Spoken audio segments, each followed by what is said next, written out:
Welcome to ECNTRADE Daily Video. Before we begin, it should be noted that any advice is of a general nature only and that your personal circumstances have not been taken into consideration. Hello everyone, my name is Rob Clayton and thank you for joining me. To begin with, I would just like to make a note that this week is a very big week and no doubt it's going to be very much volatile. With a handful of events that are out this week, being with the RBA tomorrow, and then we have the US presidential election, and then we also have the FOMC rate decision, the Bank of England rate decision, and then we've got also the non-farm payrolls number. There's a lot of volatility looking ahead of us. So I would like to say that do continue to adjust your take profit and stop losses according to your risk management. Because of the market being so volatile, it could be a very hairy roller coaster.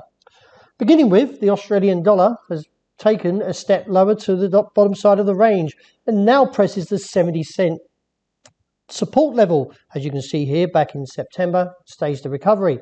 But it doesn't look like it's going to this time around, with the MACD married up to the RSI, although slightly over in the oversold range, being the bottom side of the range here. Might see a little bit of profit taking, but a lot more volatility. I believe that we are looking probably down towards the 69 cent to 45 before profit taking does actually start increasing, and maybe see a turnaround with the top side of the range, seeing somewhere around 70, 80 to, with the downtrend starting to come lower. That was around 80 and it's now heading about 71.5. Nevertheless, the market is somewhat bearish, and ADX trending that supports the case. Also, the euro, which weighted to the US dollar at 57.6, has fallen further, with the dollar index, which measures the greenback strength against a basket of 6 major currencies, is now looking towards 116 for the euro and around 94.50 for the dollar index.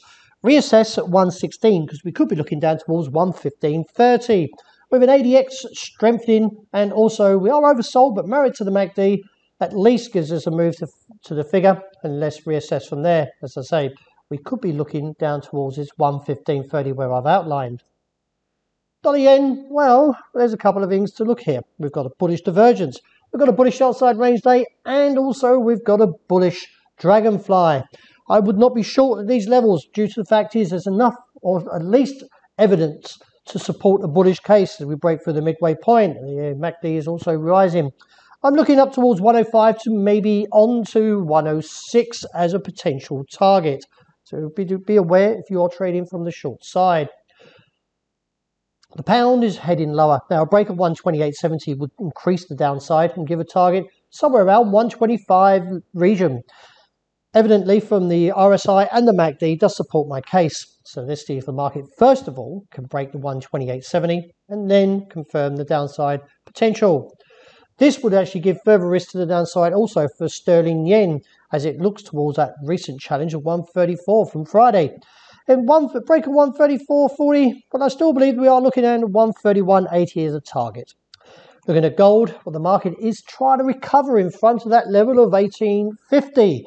I still believe that possibly from a technical point that we are still looking down towards this level of 1,850 and reassess. Well, it looks like we've sold off even heavier for oil and not quite supporting the touch to the fact that we could see a recovery. However, we are extremely oversold, but the trend is there. Let's see if this gap can be filled around 35.5. That would give increase to the upside. Well, that wraps it for today. Thank you very much for joining me.